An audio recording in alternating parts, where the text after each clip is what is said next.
Video பார்க்குற எல்லாருக்கும் வணக்கம் நண்பா. இது உங்கள் ரெஸ்லிங் கிங் தமிழ். நான் உங்கள் ரகுமான். இன்றைக்கி நீங்கள் எல்லாருமே மண்டே நைட்ரா பார்த்துருப்பீங்கன்னு நினைக்கிறேன். பார்க்காட்டா கண்டிப்பாக பாருங்கள், ரொம்பவே நல்லா இருந்தது.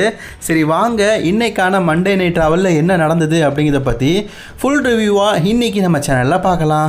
மறக்காமல் ஃபஸ்ட் டைம் வந்திருக்க நண்பர்கள் சப்ஸ்கிரைப் பண்ணி பெல் ஐக்கானை கிளிக் பண்ணி வச்சுக்கோங்க.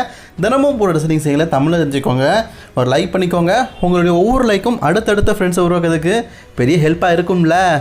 சரி, ஃபாஸ்ட்டு நம்ம எதை பற்றி பார்க்க போகிறோன்னா, ஜான் சீனா தான் வராரு. ஜான் சீனா வரும்போதே பார்த்தீங்கன்னா அந்த கமெண்ட்டரில் இருக்கிற பற்றி என்ன புகழ் அப்படின்னு சொல்கிறாரு. அவரும் பார்த்தீங்கன்னா நெவர் சீன் 17 கிரேட்டஸ்ட் சாம்பியன் அப்படிங்கிற மாதிரி புகழ் வந்து தள்ளுறாரு.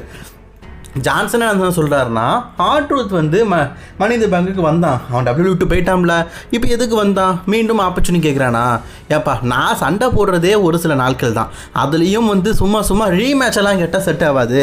நான் ஒன்லி புது ஆப்பனன்ஸுக்கு மட்டும் தான் மேட்ச் கொடுப்பேன், ரீமேட்செல்லாம் கொடுக்க மாட்டேன் அப்படின்னு சொல்லிட்டாரு. இந்த ரீமேட்ச் யாருக்கெல்லாம் கொடுக்க மாட்டார்னா, கோடி ரோட்ஸுக்கு கொடுக்க மாட்டாராம். ஏன்னா அவங்களாம் வந்து வாலண்டரியாக கேட்குறாங்கல்ல. கோடி ரோட்ஸுக்கு கொடுக்க மாட்டாராம். அதே மாதிரி ரேண்டியேட்டருக்கு கொடுக்க மாட்டாராம், ஆர்ட்ரூத்து கொடுக்க மாட்டாராம். இவங்க 3 பேர் தவிர்த்து எல்லாருக்கும் கொடுப்பாராம். 36 நாள் வந்து நான் ஷெட்யூல் கொடுத்துருந்தேன், உங்களுக்கு தெரியும்.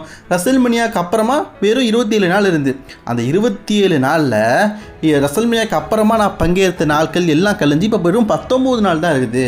நான் 19 நாள் தான் நடுவுக்கு வருவேன். இந்த சிச்சுவேஷனில் நான் வந்து புது ஆப்பரண்ட்டை தான் எதிர்பார்க்குறேன், எனி ஒன் அப்படிங்கிற மாதிரி கேட்குறாரு.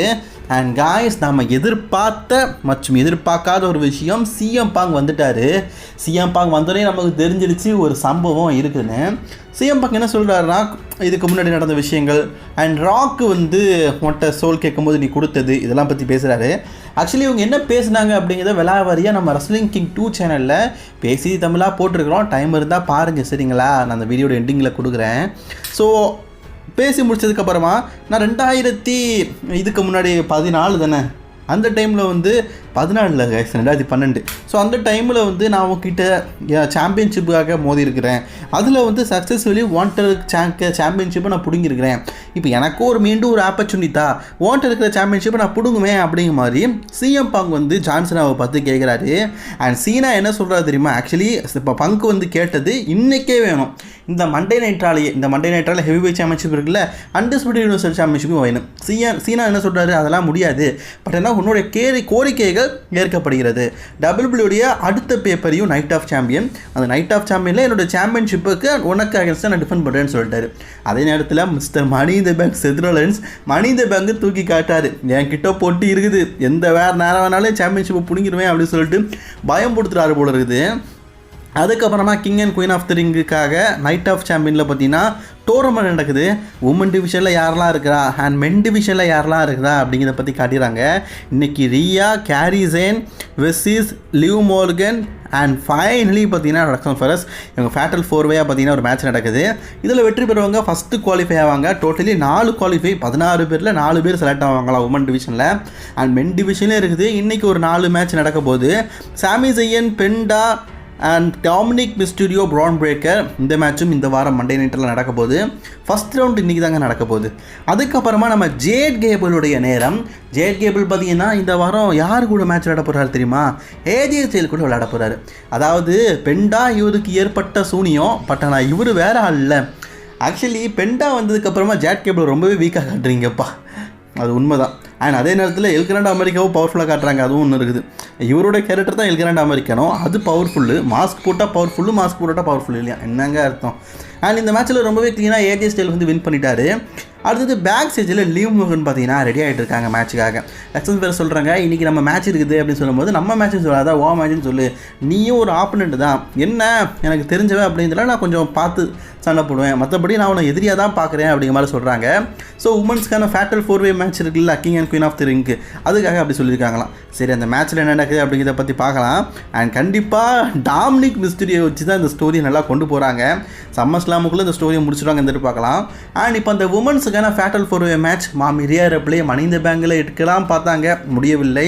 இன்றைக்கி இந்த மேட்ச் முடிக்கலாம் பார்த்தா கரெக்டாக ராட்ரிகஸ் வந்து அவங்க காலை பிடிச்சி எழுதிட்டாங்க. ஏமா நான் வின் பண்ணும்போது தான் ஒவ்வொரு தடங்கள் வருமா அப்படின்னு பார்க்குறாங்க. அண்ட் இந்த வாய்ப்பை பயன்படுத்திக்கிட்ட ரக்ஸன் ஃபெரஸ், ஆக்சுவலி லிவ் மோர்கனும் பார்த்தீங்கன்னா அட்டாக்காய் அடி வாங்கி தான் கிடக்குறாங்க. இந்த வாய்ப்பை பயன்படுத்தி ரக்ஸன் ஃபெரஸ் கேரி ஜைனை வீழ்த்தி வின் பண்ணிட்டாங்க. ஆக்சுவலி இது ஃபேட்டல் 4-way மேட்ச். மாமி ரியா ரெப்லே, லிவ் மார்கன் இருந்தும் இந்த மேட்ச்சில் ரக்ஸன் ஃபெரஸ் வின் பண்ணது உண்மையிலேயே ஒரு பெரிய விஷயம் தான். ஸோ ஃபஸ்ட்டு கண்டென்டராக இப்போதைக்கு குவாலிஃபை ஆகிருக்கிறாங்க. இன்னும் நிறைய கண்டென்ட் இருக்கிறாங்க. அவங்களெலாம் வீழ்த்துறாங்களா அப்படிங்கிறத வெயிட் பண்ணி தான் பார்க்கணும். பேக் ஸ்டேஜில் நம்ம நிக்கி பெல்லா ஆன்ட்டி வந்திருக்கிறாங்க. நமக்கெல்லாம் அத்தை தானப்பா, சரி நிக்கி பெல்லா ஆன்ட்டினே சொல்லுவோம் சரிங்களா. நிக்கி பெல்லா ஆன்ட்டி வந்திருக்கிறாங்க. அண்ட் அவங்களுடைய பழைய ஃப்ரெண்ட் நெட்டாலியா, அதுவும் ஆன்ட்டி தான். அதே மாதிரி நம்ம டூட் ட்ராப் இருக்கிறாங்க, அவங்ககிட்ட பேசிகிட்டு இருக்கிறாங்க. அது மேக்ஸ் ட்ரூப் இல்லை, நான் தான் பேரை தப்பாக சொல்லிட்டேன், சாரிப்பா. அண்ட் அதே நேரத்தில் யோஸ்கை பார்த்து நீ ஒரு நல்ல சாம்பியனாக இருக்கிற, நீ ஜாப்பனீஸுக்கே ஒரு பெருமை. ஜாப்பனீஸ் ரெஸ்லர்ஸ் இப்போ வந்து உமன் டிவிஷனை ஆட்டி படைக்கிறாங்க, ஆஸ்கா மாதிரி நிறைய பேர் இருக்காங்களா. ஸோ அதை சொல்ல அவங்களும் பார்த்தீங்கன்னா ரொம்ப சந்தோஷப்படுறாங்க. அடுத்ததாக இப்போ சமீபத்தில் உமன்ஸ் இன்டர் கான்டினென்டல் சாம்பியன்ஷிப்பை வெற்றி பெற்ற பெக்கி லிஞ்ச் இன்னைக்கு ஷோக்கு வந்திருக்காங்க. பெக்கி லிஞ்ச் என்ன சொல்கிறாங்க, மணி இந்த பேங்கில் நான் வெற்றி பெற்றேன், வெற்றிக்கு அப்புறமா தூக்கி காட்டணும், நான் சாம்பியன்ஷிப்பை தூக்கி காட்டும் போது லைரா வேல்கரன் அட்டாக் பண்ணிட்டா, தப்பு இல்லை, தப்பு பண்ணால் தப்பு இல்லை அப்படின்னு சொல்லிட்டு இப்போ வந்து என்கிட்ட அப்பாலஜி கேட்கணும். லைரா வேல்கரியா எங்கே இருக்க, வந்து நீ பழையபடி இந்த சாம்பியன்ஷிப்பை என் இடுப்பில் கட்டி விட்டு என்ன ஹானரபிள் பண்ணு, நீ பண்ண தப்பை நீ தப்புன்னு சொல்லி ஒத்துக்க அப்படிங்கிற மாதிரி பெக்கி லிஞ்ச் சொல்கிறாங்க. லைரா வேல்கரியா பார்த்தீங்கன்னா அவளை போட்டு தரலாம் அப்படின்னு சொல்லிட்டு சடும் கோவத்தில் வராங்க. இப்போ என்ன தெரியுமா ஒரு விஷயம், இவங்க பேசிகிட்டு இருக்கும்போதே பின்னாடி நம்ம பெய்லி அக்கா ரிட்டர்ன் ஆகிட்டாங்க. ரசல்மனியாவில் பெய்லியுடைய ஆப்பனண்ட்டாக தான் ஆப்பர்ச்சுனியை தான் பெக்கி லிஞ்ச் பண்ணிட்டாங்க. அதனால் கோவத்தில் வந்து பெக்கி லிஞ்சை தரன்னு அடிக்கிறாங்க. பெக்கி லிஞ்ச் இருக்கிறாங்கல்ல, ஆஹா பெய்லி வந்துட்டா, சரி இந்த பக்கம் போகலான்னு பார்த்தா அந்த பக்கம் லைரா வேல்கரியா. அதாவது ஒரு மனுஷனுக்கு மூளைக்கு மூளை ஆப்புன்னு சொல்லுவோம்ல, நம்ம பெக்கி லிஞ்சுக்கும் அப்படி தான் இருக்குது. மூளைக்கு மூளை ஆப்பு, மூளைத்திரையே ஆப்பு வச்சுருக்காங்க. என்ன பண்ண ஒன்றும் பண்ணுறதுக்கு இல்லை. பெக்கி லிஞ்சை அடித்து விரட்டிட்டாங்க. இப்போ பெய்லியும் வந்துட்டாங்க. அவங்களும் உமன் சென்டர் கணக்கு சாம்பியன்ஷிப்பாக தான் மோதுவாங்க, எதிர்பார்க்கலாம். அண்ட் அடுத்ததாக நம்ம R-Truth, உண்மையிலேயே R-Truth எமோஷனல் ஸ்பீச்சை நான் கண்டிப்பாக தமிழில் பேசி ஆகணும். ஏன்னா மனுஷன் இன்னைக்கு பிச்சு தள்ளிட்டார். பேசின விஷயங்கள் அப்படி சோஷியல் மீடியாவில் இன்றைக்கி குந்தர் ஹெவிவெயிட் சாம்பியனாக இன்றைக்கி மெயின் ரோட்டில் வின் பண்ணார். அதை காட்டிலும் R-Truth அந்த ஸ்பீச் வீடியோ பயங்கர வைரலாகிட்டுருக்கு. இப்போவே கிட்டத்தட்ட 1/2 மில்லியன் வியூஸ் வந்துருக்குது, கிட்டத்தட்ட ஒரு 2 மணி நேரத்துலேயே. குந்தருக்கு வெறும் 100K தான் வந்திருக்குது. ஆக்சுவலி இவர் என்ன சொல்கிறாரு தெரியுமா, சிம்பிளாக சொல்லிடுறேன், பேசி தமிழில் பிறகு பார்க்கலாம். R-Truth வந்து அவனுடைய பணியை வந்து காமெடி சென்ஸாக பார்த்துட்டு இருக்கிறான். பட் ஆனால் வந்து இதுக்கப்புறம் R-Truth இருக்க போகிறது இல்லைன்னு சொல்லிட்டு அவரோட முடியை வெட்டி R-Truth வந்து இதுக்கப்புறமா அவனுடைய பணியை பார்க்க போகிறான். நான் ரான் கெல்லேட் அப்படின்னு சொல்கிறாரு. அதாவது உண்மையான நான் ரூபத்தில் வந்துட்டேன், இதுக்கப்புறம் காமெடி சென்ஸ் எல்லாம் கிடையாது அப்படின்னு சொல்லிட்டு R-Truth சொல்லியிருக்காரு. அதுக்கப்புறமா டாமினிக் மிஸ்டீரியோ பேக் ஸ்டேஜில் இருக்கும்போது ஃபின் பேலர் வராரு. எப்பா மணி இந்த பேங்க் குவாலிஃபைல நீ இல்லை, ஆனால் மணி இந்த பேங்கில் நான் மேட்ச் விளையாடுனேன், அதை பற்றி தான் கோமன் கேட்கும்போது இல்லை எங்களுக்கு டாக் டீம் சாம்பியன்ஷிப்பான வாய்ப்பு கிடச்சிருக்குப்பா, நானும் ஜேடியும் சேர்ந்து டாக் டீம் டைட்டில் நோக்கி மோத போகிறோம், அது எங்களுக்கு சந்தோஷம் தான் அப்படிங்கிற மாதிரி பேசும்போது, சரி உனக்கு சந்தோஷம்னா எனக்கும் சந்தோஷம் தான், நீ அதை இந்த கோலை போக்கி போ அப்படின்னு சொல்கிறாங்க. அப்போது அந்த இடத்துல ரக்ஸன் ஃபெரஸ் வந்து பேசிகிட்டு இருக்கிறத பார்த்தேன். லிவ் மார்கனுக்கு தப்பாக இருக்குது, இவனை மட்டும் நம்ப மாட்டேன் டாமினிக்க, ஏன்னா இப்படி தான் ரியாட்ட பேசி என்னையும் கவுத்தான் ஒன்னையும் கவுக்க போகிறானா அப்படின்னு பார்க்குறாங்க போல இருக்குது. டாமினிக் என்ன சொல்கிறாங்கன்னா, நான் இப்போ தான் இந்த இடத்துக்கு வந்தேன் அப்படின்னு. ஆக்சுவலி உண்மை அதுதான், டாமினிக் இப்போ தான் இந்த இடத்துக்கு வந்தார். ஸோ ஆனால் அதை லிவ் மார்கன் ஏற்றுக்கலை. சரி ஓகே அப்படின்னு சொல்லிட்டு போயிட்டாங்க. மனசுக்குள்ளே ஏதோ வன்மமோ கோபமோ ஏதோ ஒன்று இருக்குது. இதை நினைத்து ரொம்ப சிரிச்சுட்டே இருக்கிறது நம்ம ஃபின் பேலர் தான். யார் வேணால் எக்கெடு கட்டு போங்கயா, எனக்கு இதனால் பயன் இருக்குது அப்படின்னு சொல்கிறாரு போல இருக்குது. அடுத்து ஃபேட்டல் 4-way பார்த்த king and queen of the ரிங்கில் கிங்குக்கான மேட்ச்சு.